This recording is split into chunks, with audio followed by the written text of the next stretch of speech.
Okay, thanks, Peter. Can we get to the nitty gritty? You sat down for the afternoon's racing or trading on whatever sport. What is it you're actually trying to achieve, apart from make money, that is, of course? Yeah, that's quite an important factor. Typically, I mean, we look at the cards that we've got coming out today, so I don't have an opinion on the card at the moment until I've looked at it in a little bit more depth. But also in racing, the money tends to arrive quite late. But really what I spend most of the day doing is just anticipating where I think a price is going to go. If we look at a shorter priced favourite and the jockey's previously won a race, or the going is changing to a certain I was going to say the going is changing to a certain going, but you understand where I'm coming from. If the going is changing, is what I was trying to say, then that could influence whether people decide to back or lay a horse because they think it's got an increasing chance. But fundamentally what I'm just going to be doing is trading that anticipation of the change of odds within the market. So if we get a very, very big steamer in the market, there's bound to be 2 or 3 that are going to occur today. I'm trying to anticipate that a steamer is about to occur. In other words, that people are going to start backing it. And typically what you find with the steamer is when people start backing it, other people back it, thinking that perhaps the market knows something, and the fact that the price shortens again means that more people jump on top of it and back it even further. So I'm actively in the market, I'm looking at BetAngel, looking at graphs and all of the activity within the market to understand if people are backing something, if they're laying something, and then I'm going to go into the market, anticipate that activity, and I'll make my money by trading in and out at different prices as that activity takes place in the market. So you're actually doing it yourself. How much of what you do is automated? Do you have any bots running all the time? Yeah, I think that when you look at BetAngel, it's evolved massively over the years. So when we first created it, it was a device for just allowing you to place a bet with one click. That was revolutionary in its time. But when you look at the product now, we've evolved and matured it significantly. So it can trade manually, automatically, or semi-automatically. So if there are certain things that you need to do, like place an order, get out of a position, it can do that for you. But I do actually do all the above. So I have to sit and watch the races, so I predominantly manually trade. That's the core of everything that I do. If you don't manually trade, you'll miss clear-cut opportunities, especially if you're watching the racing. But I also do run completely automated algorithms using BetAngel that go off and place bets and actively trade for me, even when I'm not here. So yeah, it's all the above. And for example, in Australian racing, that takes place between sort of midnight to 6 o'clock in the morning. And during big meetings like the Melbourne Cup, I'll get up and trade it. But at other times of the year, especially around the summer in the UK, I'll just automate that. But yeah, I'll do manual trading and automated trading simultaneously, simply because I can. And there's an opportunity there, so why not exploit it? I can imagine people's ears are pricked up with the sound of automated trading. Now, do you have to do the brain work and put in your own algorithms, or are they all inbuilt in the system? If you visit the BetAngel forum, we've got hundreds of examples. So the idea is not to just pick one off a shelf and then go off and order a Ferrari or a Sunseeker. It would be lovely if you could do that, but generally you'll have to come up with something that you're trying to achieve. So everybody has a little niche that they occupy. So it could be flat turf season, it could be all weather, it could be jumps, it could be looking for a steamer, identifying drifters. But the automation is designed to be there to do all of that for you. So I also have a Dutching strategy that I run. So I noticed a few years ago that there were discrepancies in the way that markets are priced in terms of groups of runners. So you may not be able to identify the winner, but if you can identify a winner in 4 or 5 horses, that's much, much easier. So yeah, you can automate things like Dutching, and therefore your role would be not to pick an off-the-shelf system. Your role would be to identify the horses that you want to select to run on that particular system. How much of the trading that takes place on Betfair do you believe is automated? I think less than most people think. So it's a shame I don't have it on the screen here, but if I do large positions in the market, such as at the Grand National or at Royal Ascot or the Derby or one of these big race meetings, I tend to use larger stakes. And you see people taking the orders off of you on the other side. And if you look at that data, you'll see peaks at 10, at 20, at 25, at 50, and at 100. And then it tails off. So you can tell that most of the other people are using relatively small stakes. Now, Are they doing that automatically, manually? Difficult to tell, because obviously I don't have that information. But I think that there are still a lot of punters in the market, people who are price sensitive, who realise they've got to get value bets on. There's still a lot of those people in the market. So are there occasions, or have there been occasions, where you can spot that there is a bot at work and you can exploit what it's doing, somebody else's? It happens all the time. And this is one of the advantages I think that you have if you manually trade. So if you see a horse that's bolting off across the Newmarket countryside, then you're not going to back it. And in fact, if anything, you're probably going to lay it. But of course, a bot can't see that that horse is running loose. And anybody who knows Newmarket will know that if you get a loose horse at Newmarket, it's lost. You probably won't find it again for 3 days. But if there's a loose horse at Wolverhampton, it's just going to run around in a circle for a couple of minutes. So yeah, being able to see that allows you to trade that very effectively. But of course, if you've got an automated routine that's running, it won't be able to see that. So I think that very often algorithms can get caught out by those sort of things. Sports is very much a see it, and it's something that's difficult to stick into a number sometimes. Have there been any horror bot stories where you've woken up in the morning and you've done your absolute cobblers because it's gone astray? Usually it's funny actually. You could do it on both sides. So when you're coding a bot or an algorithm or something, it probably 5% is inspiration, 10% is actually checking it and making sure that it does roughly what you think, and then you spend the rest of the time trying to stop it from making silly mistakes.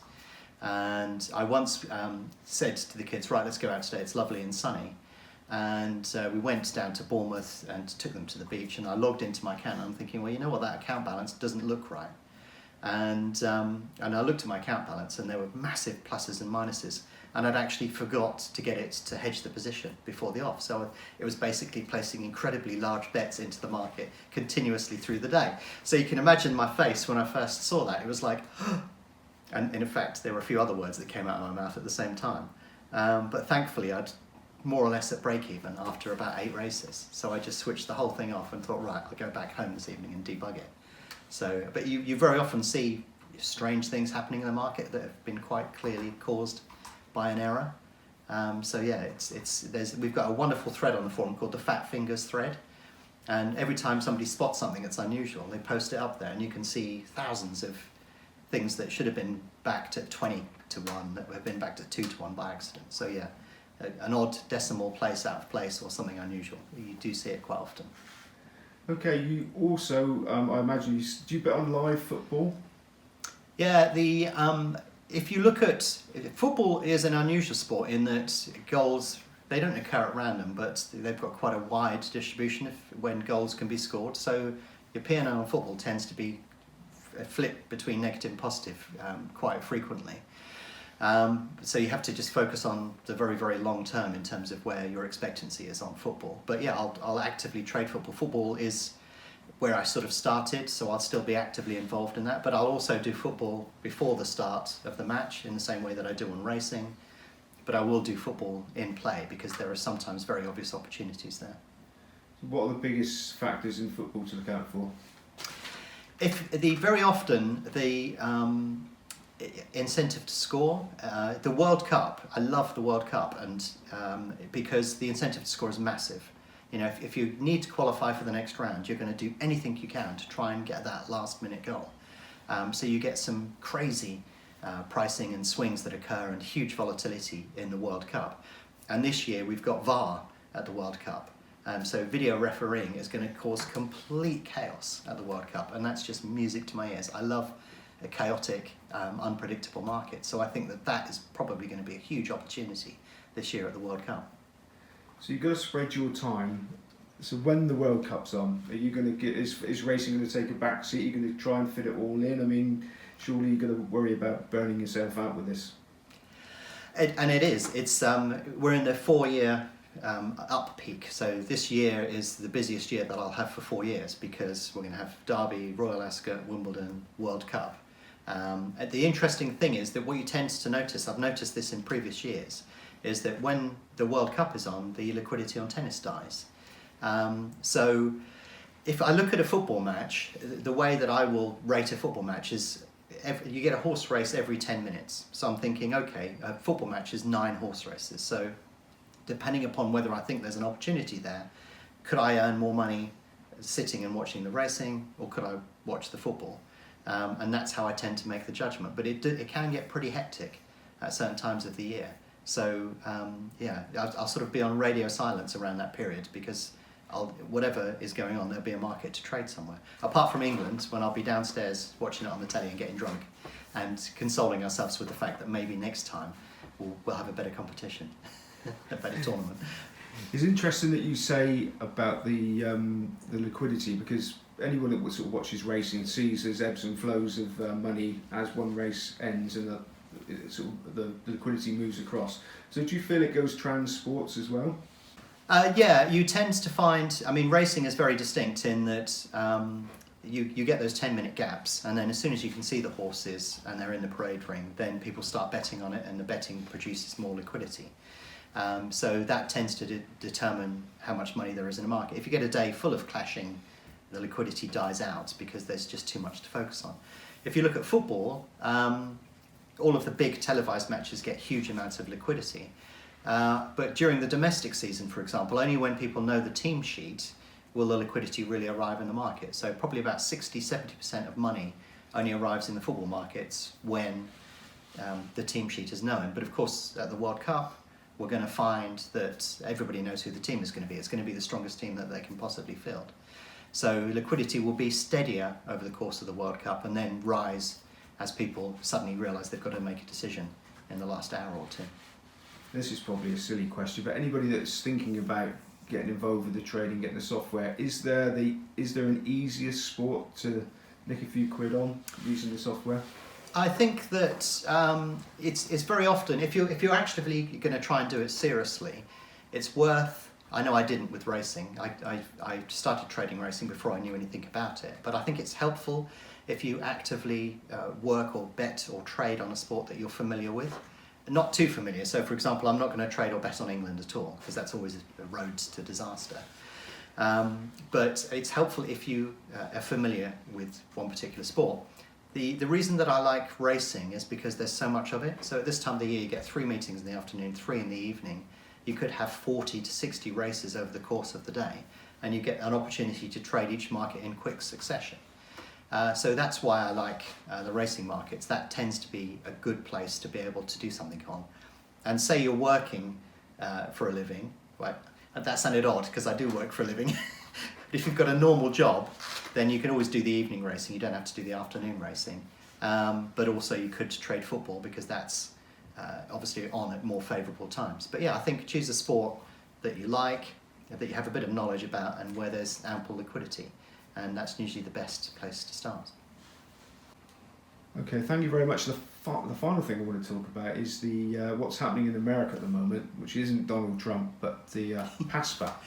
Yep. That could mean that the floodgates are going to open and liquidity on various sports is going to go through the roof. And can you explain a little bit about that and how it might affect us as gamblers in the UK and beyond in the future? Yeah, I think it's an important thing. I mean, it's been going on for years now. So I think 25 years ago was when the legislation came in to ban sports betting. And I've been backwards and forwards to the US repeatedly for the last 10 years or so, just to see if there's anything that I can do to sort of help nudge it along. Because obviously that could be potentially huge. And if is it going to open the floodgates immediately? Probably not, because the legislation will have to be done on a state-by-state basis. Betfair are based in California, where they can't do anything on the exchange, but they do have an exchange in New Jersey. And of course, you've got all of the other operators out there as well that will no doubt sort of jump on that particular opportunity. So I think that it's a really positive move. I think it may take a little bit of time because it has to be legislated for on a state-by-state basis. So I think that will probably influence the outcome of where we see it develop and what sports it tends to develop on. So East Coast will be commercially oriented, so they'll just want to make loads of money and tax people a lot.